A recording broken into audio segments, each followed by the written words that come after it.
Welcome to Chapter 3, Mastering City Expansion in Manor Lords. We'll be going over the layout, a little bit more on market mechanics, taking bandit camps before the Lord to deny him the ability to gain influence, spoilage mechanics, introduction to sheep breeding, and fashion? No, stop putting fashion in here, Larry. We talked about this. No fashion, Larry. Do I have to get the hose again? Now, one of the things that I talked about earlier is that if you take the bandit camps before the Lord, it really hinders his ability to grow. That is actually something I'm going to focus on in this video, which is something I like to do typically because I find it just kind of a nuisance, but I do want to show it at play, and so we will go over that. Let's continue to upgrade these hitching posts into small stables.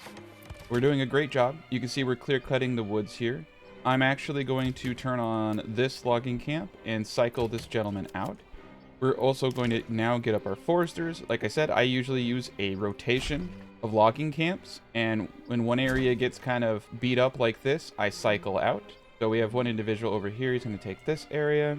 I think we might even want to have a logging camp, and we're going to cut through the woods, which I know is a sin, but it's going to help with the logistics here. We're going to have another camp over here that's going to focus on all of these guys. Let's do one more logging camp and just preemptively start getting up foresters in every single spot.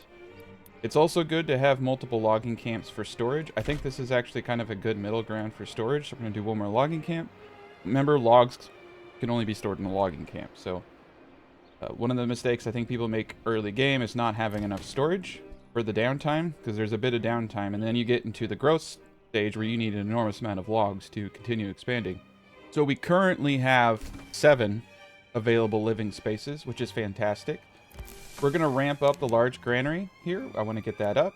So when you go from a small to large granary, something amazing happens, which is the spoilage rates decrease. So a lot of people have been asking me, how does spoilage rates work? Let me show you right now. I'm going to take a snippet from my guide. Now, we need to talk about spoilage, and I'm very thankful for the community in Manor Lords. Chilled Sloth, who is very, very good at testing these mechanics, has opened my eyes to how spoilage works and has given me permission to share his data. Now, I was mistaken in thinking that spoilage wasn't too big of a deal, because over time, as you can see, it is a big deal. Now, spoilage occurs at the beginning of every month. Now, with the new patch, market stalls no longer have any spoilage, so you can go down the rabbit hole of stocking market stalls with fish if you want to.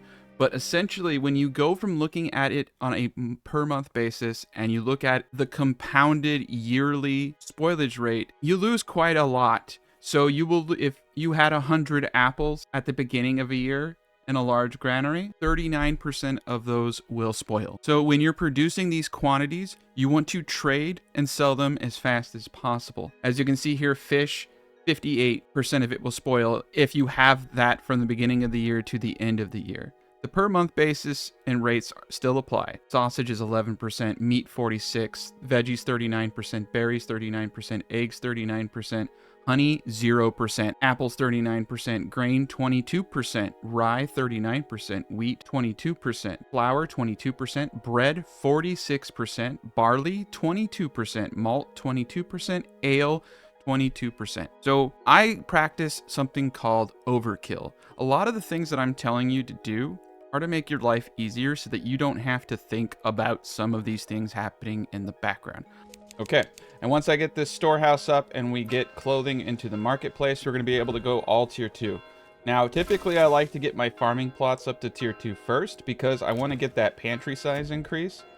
The tier 1 has a very small pantry. We need this as big as possible to hold all of these goods and give our guy over here just an easier time. Now we're getting close. We're over 10. We're going to need at least 2 granary stalls now, especially going into the higher tiers. Not really the stall itself, so to speak. We do need like a couple more food here, but I need the worker to help move all these goods. So this is a really great thing. And don't be afraid to have, storehouses and granaries that don't operate stalls just to give a little bit of room. Something to note with honey is we're noticing now if honey is in one of the apiaries, it will stop spawning honeycomb. So the logistical issue is that you really need to make sure that you have enough people to move all of this. So as a precaution to an amendment to this design, you do want to have spacing for other granaries. So over here, would in fact not be a terrible location for a granary. Just make sure that it's not doing market stalls, and the workers operating these market stalls over here should have no problem accessing this granary. Another thing important to note is that, like I said, if food exists in the granary, it will not be consumed from the market stall. So with the situation with eggs, that's going to be one where the market stalls need to be filled more often. For berries and veggies, most likely the berries and veggies that you put in these food stalls, they're going to be there forever, because all foods are eaten equally. So the foods that you have large quantities of are most likely never going to need to be restocked in the market stall, because they're always going to be being consumed from the granary. But the foods you have the least of, well, those have to be equally consumed, so they will eventually be taken out of the market stall and new food put in place. So that's where the conundrum can kind of happen there. So we have a bunch of honey here, a bunch of honey here. It's going to do decent, but we have all these eggs here. So there definitely is a point to having a backup granary that is just moving goods. The second thing to note is we most likely are going to be going into bread production, and we're going to want somewhere to store all that stuff. So where am I going to put my rye is the big question. I could grow a lot of rye over here. I could grow a lot of rye over here. Over here makes the most sense to me. So I am going to want a localized granary. So this is kind of an interesting thing, because if I put it over here, which is the best place for it, it's the closest, and there's more fields up here too. And then the barley, though, barley's all down here. So I need to find a good spot for all of this.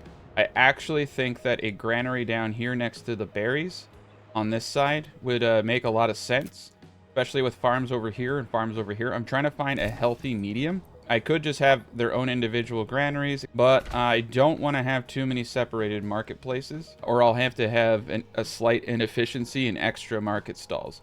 So if I just have one big pile, it's great. If I have to disallow any, not from the granaries aren't important.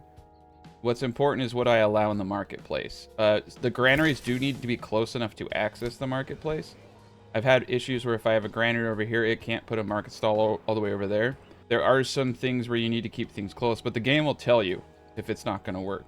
But yeah, we're going to put a granary right here, and that's going to help with berries. It's going to help get the honey. So if I have honey in here, they're not going to be spawning combs. So I need to get the honey out as soon as it spawns, basically.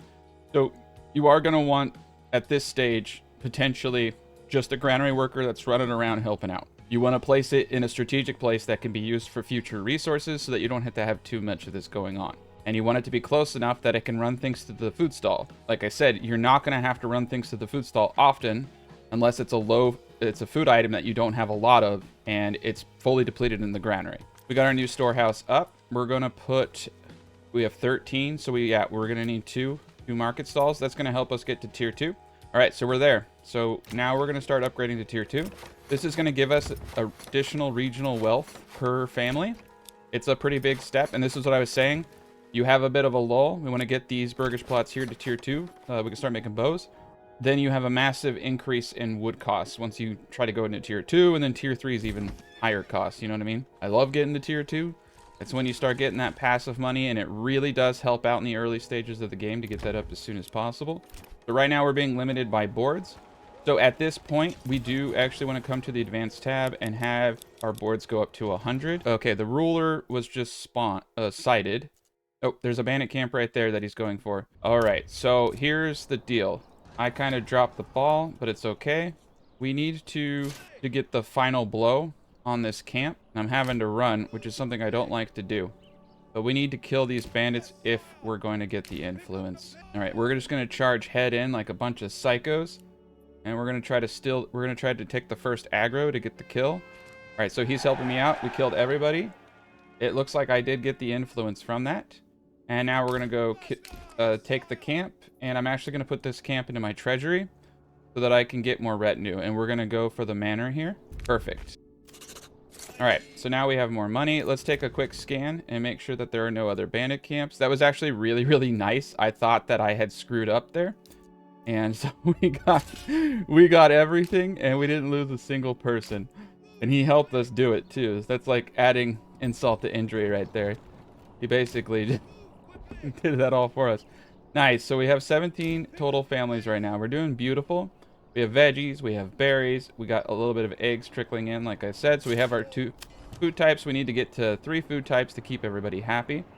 We're in a beautiful place. So let us take a gander at getting a manor up. So we need 20 boards.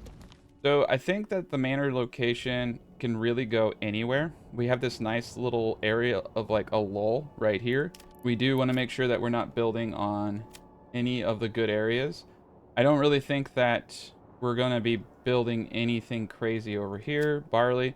So this area right here to me actually speaks to my soul as a nice area for our manor. It's close to the city. I think it will do a great job. All right, so I also want to start preparing to get the next housing area developed. So we're going to do, I want to make it nice and neat. There we go. Cool. So we got a nice little loop, but I do think I'm going to put an extra road right here. Cool. I think we can fit 5 in there, but I do like to have roads going through it. Typically, it's always nice to have a little bit of a road going through an area, but this is fine. Let's order another ox and let's speed this bad boy up. All right, so we're just going to continue to increase everything to level 2. Now, once this is level 2 burgage plot, we're going to go straight into bow making. It's very, very important to get your military going. Though I can rely on treasury, you're not always going to be in a situation where everything goes according to plan. So the main purpose of this central granary isn't just about market stalls. Like I said, market stalls are actually not that complicated if you have a lot of food, because the food never gets eaten there. The main point of this granary is that these burgage plots yield hundreds, and you move 10 at a time with carts. So having your granary workers here just really dials that in. It also helps get the honey out of these apiaries, but you will most likely need an additional granary to facilitate your bread, your malt, all that stuff. It would have been nice to have had that over here. I'm most likely going to bring malt production down and around this granary, and or make a granary specific to malt, which is not an entirely bad idea. Now, the tavern mechanics are really glitchy, and so a lot of you are probably, clinching your pearls when I say I'm going to have a granary for ale production, because some people just completely disable that altogether in the granaries. But I'll go through some methods that you can use, so just table that for now. This is now a tier 2 burgage plot. We're going to go into bow making, and the next thing I need to do is get this bad boy to level 2. Perfect. We're going to put 2 people in the saw pit, which is supposed to be working now. And you can see that we have just an enormous amount of things going on right now. It is a very busy town. Let's buy another ox. Just keep buying ox as you can. We're going to buy a horses next for the trade post. And I think we're at a point now where we're going to trade anything over 250 berries. And we are going to buy a trade route for that. All right, berry season's here. So let's also dial in berries, because this is going to be a pretty important part of our breakfast. No, it's every meal is berries. I'm going to remove this road because it's blocking my ability to place the berries. And we're going to place the road like so around it. And we want to get 4 forager huts. And the reason for that is because these only have a 50 pantry capacity. You can see how full they are. So that's another thing about this granary. We're going to put one, okay, pull that out. Turn off the market stall setup, put 1 dude in there, upgrade it to get that decrease in spoilage. And that's going to help us dial in these berries so we don't need as many forager huts. But I'm just going with 4 because you don't have to think about it. You know it's going to work. When you get it dialed in correctly, you only need 3. So we took 1 out of the logging camp there. We're going to kind of slow down and let everybody move in. We have 4 available places for families to move in. We can get this building to tier 2, and we're going to start making boots. All right, we're going to get these other industry buildings to tier 2. Beautiful. We're doing really, really well, actually, and I'm feeling pretty confident about our future. So once we get every house I get up, it's just a little bit more money per month I have coming in. We now have 2 points, so we're doing really well. Another trade item I'd like to get up now that we're in the realm of thinking of the future, because we're moving full steam ahead. We're moving really fast now. We really want to get iron deposits. Now, here's the crazy thing about raw iron. You can just sell raw iron and make thousands per year. It's stupid broken right now. It's one of the best trade items. So we're going to try to place 3 mines, even though I honestly only need 1. But I just want to show people how that all works. And I'm going to keep the storehouse for this over here because, like I said, I'm only using 1 trade post because of all the issues with multiple trade posts. And I'd rather have the logistical cost of moving the iron versus the inefficiency of trying to take the iron from a storehouse over here to the trade post. So it will cost me some extra men, but it's going to lead to a lot higher trade volume. So it's a bit of a cost, but it's not that bad given the distance. So we're going to be in good shape. We're going to put 3 families into the forager huts. Oh, the growing season's over. My bad. All right, so we're just going to have one family finish off the rest of those berries. We're going to put everyone back, but we'll be ready for the next berry season. The hunting camp, I'm just going to indefinitely leave one person in there. Do the Lord's work. The large granary is going up. Everybody's going up. And if you need help, just look at the capacities here and see if everything's being thrown in. So you can see my clothing says 54%. That's because I don't have tier 2 goods available for everybody. So eventually I am going to need at this storehouse 3 market stalls, but that will fulfill the needs of everybody. We are at 13 of the 20 burgage plots. So we're getting really close. So let's pause the game real quick. Go to your boyer shop, go to your advance. We're going to limit this to 40, and we're going to pre-recruit an archer unit. So that will fill him up, and then we'll also have another 40. And then this burgage plot, we're going to go into a cobbler. So we need more boards. At some point, I do actually boot this up to having multiples. But you can see we're going through the timber so fast, and quite honestly, we just need more ox. And we need more free families to guide those ox. So free families guide oxes, and they build stuff, so they are important to have. Right now, you can see our storehouse is doing really well, so we don't need additional. We just need to get our boots making. I'm actually going to move this hitching post over here. And I want to get the butcher shop up next to the trade post because we're going to be importing salt.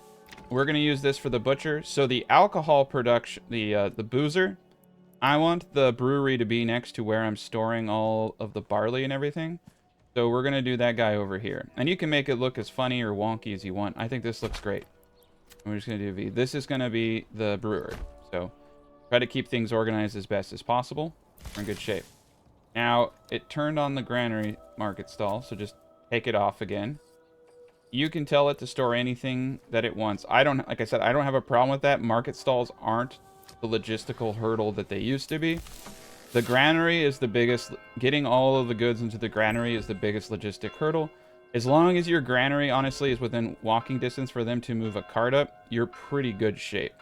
You're going to be at your 100%. I know it seems kind of counterintuitive, but just trust me, bro. No, like, honestly, like I said, because food is eaten from the granary first, you rarely have to hit these food stalls. So we definitely need to get a little serious about wood. I only have one person over here, and he's already clear cutting. So I'm going to put one person over there. I don't want to put anyone down here quite yet. I'm just not ready for it. And we're going to start putting individuals into the forester. We need to get really serious about wood. Like, put a ring on it. Serious. Okay. Let's get this expansion area up. So this is the area that we're doing things in. That's what we're going to do. This forester, we want to get this guy up. He's just basically mining out this area right here. So that's perfect. So one on the logging camp, one on the forester. Eventually, I'll cycle these individuals out, but we just need so much wood coming in. And I think we're going to clear cut this area. So I'm going to put, we're going to put 3 people in here, actually. Let's get a ton of wood and speed this bad boy up. All right, because we've decided to put the booze down there, I do have room. I'm going to put 2 hitching posts here, and I'm going to try to order the horse so that it's right next to the trading post. Go to your livestock, automatically just assign these guys, and order that horse. You don't get your full yield of apples to the 4th or 5th year, depending upon when they go up. If they go up in the first part of the year, you can actually get a full mature harvest in 4 years, but on average, you're going to be looking at 5 years from the time that you put those up. But when you have immature trees, you get about 1/3 of what you're going to get in apples. So we're getting 360 apples. So we're going to get about 120 apples per year up until that point, which you can see right now we have 106 because they ate a few. So we're right there. So we're right on par for where we're going to be. So now we have 3 food types. Oh shit, another army was sighted. Oh, they got, I didn't see the bandit camp. So I dropped the ball. We won't be able to do it. But now he's going to have enough influence to take a region. We actually have enough influence to take a region. And I actually do have the wealth necessary. So The first region that I would personally like to take is this region down here. We're going to rally out. And we're going to claim the farming region for barley. I most likely don't need to rally my men out, but I just do it anyway. Just an abundance of paranoia. We have enough to do the cobbler's workshop. Perfect, so we can start making boots. Our butcher and a blacksmith over here. We might even want a joiner's workshop. Potentially not, though. All right, so we took this farming region, which also has perfect fish.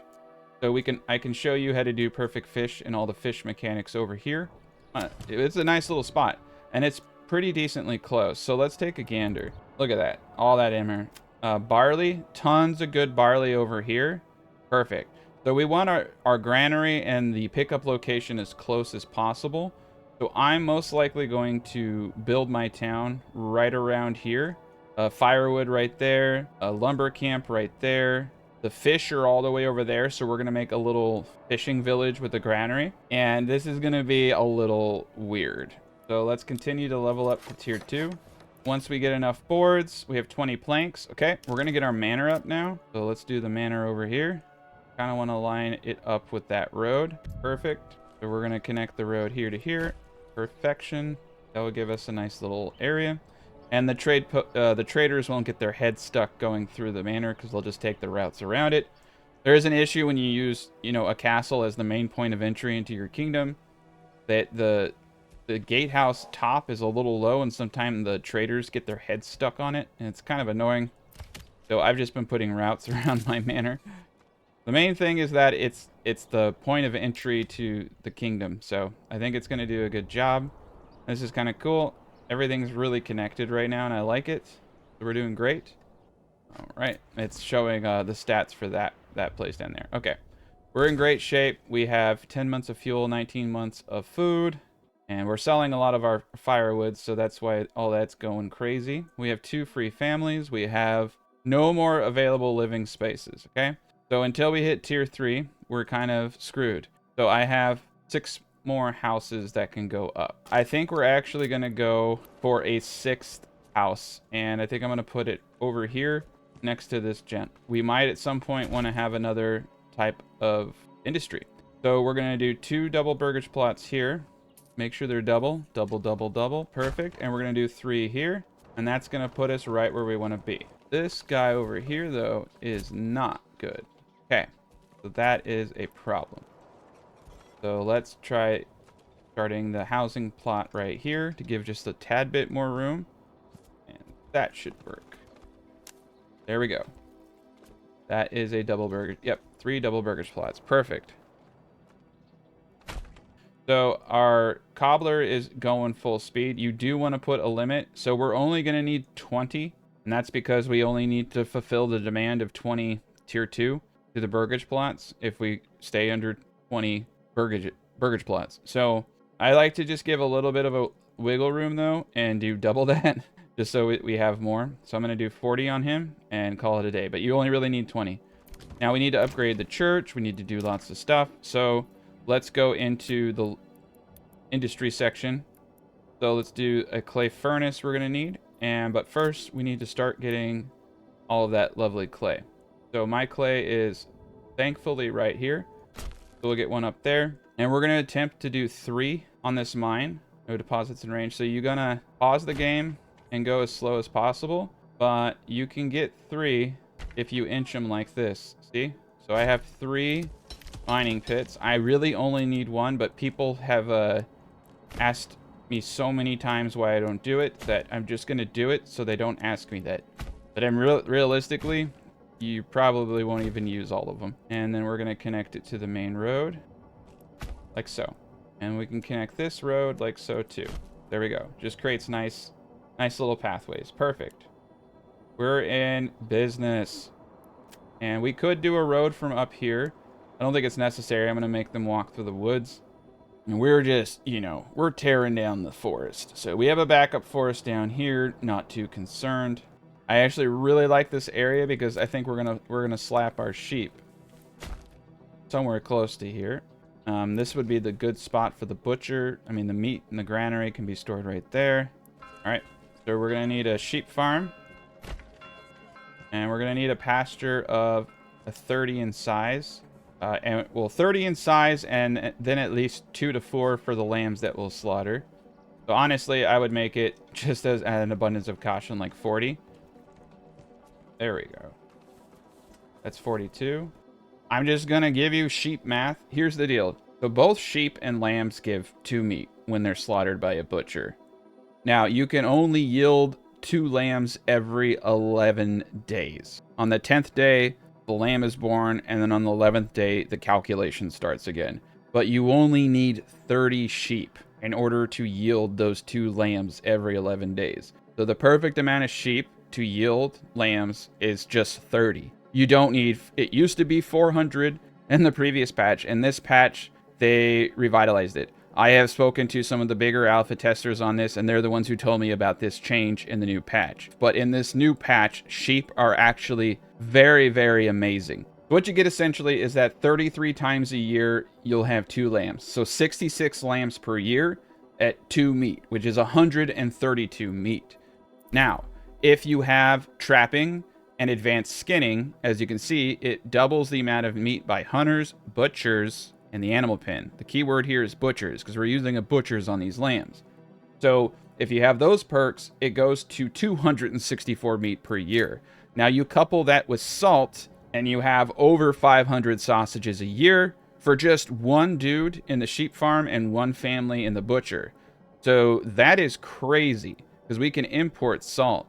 So you can see here for salt, it's 4 and 14. So if I take this salt region up here and I start bringing salt in, I can take this meat, make 2 sausages. And sausages sell for 6 apiece. So I can sell the 2 sausages for 12. I'm going to have to import it from my region. I can either use trade to buy salt from the trade house up here, or I can use mules. But the object here is that I can make an insane amount of sausages with a couple of families. So it's a kind of pain. It used to be a pain to set up, but now it's actually a superfood if you do what I'm doing. Meat is coming in every 11 days. It's not going to have as high of a spoilage chance because of the equal consumption chance. It will be eaten pretty much as fast as it is produced. But you do have to put a point into sheep breeding. So we're going to put a point in the sheep breeding, and we're going to put a point into beekeeping so that we're ready for all that. Now, the one thing that we do need is to get a livestock trade post up too. And now that we have done our apiaries research, we can start putting these up.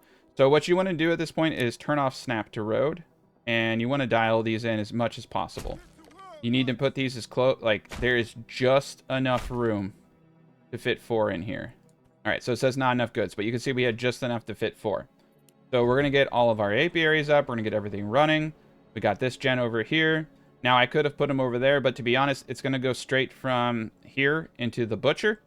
So this is going to be a butcher right here. And we just need more boards. Boards are the one thing holding us back the most. You can definitely get multiple people in your saw pits. Sometimes I think the best course of action is just to have 2 saw pits in the early stage of the game. But yeah, there you go. That is sheep math. It's actually incredibly easy. And it's incredibly powerful as of the new patch. That is not how it worked in the old patch. That's how it works currently in the new patch. I don't even think that was in the patch notes. All right, so berry season is coming up. We're getting attacked by raiders. In order to save my own men's lives, we're gonna hire the mercenaries. Let's see where these mercenaries are. I really wish they would spawn in your region. So the mercenaries are on opposite ends. That's not bad. So we're going to run these gents to the city. I am going to rally my army as is, and we're going to get ready for this attack. Remember to keep them 2 people thick, and we're just going to put archers on the sides. We are going to run these gents because we need to get there fast, and we should have no problem taking this on. But that's the benefit of having that money. All right, we are in berry season, so we need to get more families into forager huts. And we have plenty of spaces for families to move in, so I'm just going to go all in on berries. But look how much food we have already, and we have big yields coming. So we're doing really, really well. All right, so here come I mean, these guys are toast. So here we go. Let's see how all these arrows hitting them feel.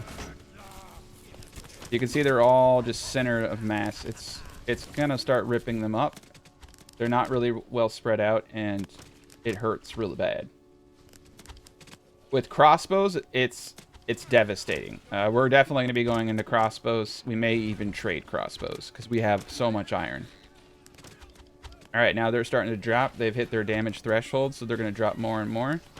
Yeah. And we don't care about the lives of these mercenary units, so we're cool with them beating on them. All right, let's speed this bad boy up. This combat is done. All right, that was beautiful. It was a great day. Everyone's a hero. Let's get back to work. Okay, so we also want to start looking at other industries like getting a clay furnace up. So we can do that right here. And we're going to turn our snap to road tool back on. Clay furnace, great.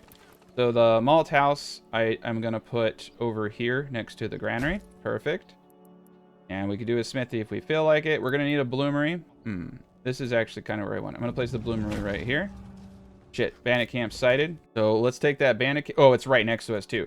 Like I said, if we can keep taking these bandit camps, we can deny the Lord the ability to take more regions. And we need to put one individual in the church to start burying bodies. And you can also just wait for the bodies to naturally disappear, which I think we might have to do. The stone cutter camp, we have 107 stone. I'm going to pop him out and have him start building. But we just need to go and kill these bandits. I think what I'm going to do is keep my men in formation and use the retinue to get them out of their hidey hole. They're coming at us. And it looks like you get the influence from killing the bandits themselves. You can see my influence went up from that raider attack. So we're denying the Lord the ability to take any land this way. I know the biggest complaint people have is that the Lord just keeps, you know, expanding. So this is a strategy you can use even on the harder difficulties. To limit that expansion. All right. All right, here we go. Okay, we're just going to get side shots, and we're going to push forward. There we go. I should go into shoot at Will. We don't like Will. Will's a dick. Come on, guys. Shoot him. Shoot Will. All right, we need to back up a bit. There we go. Will's good as dead. Perfect. All right. We'll use our retinue. So you can see we just got a big old chunk of influence. This is a really nice way to also get influence to take regions without having to dip into your food reserves. So very viable tactic. And I'm going to send the money into my treasury so that I can get more retinue.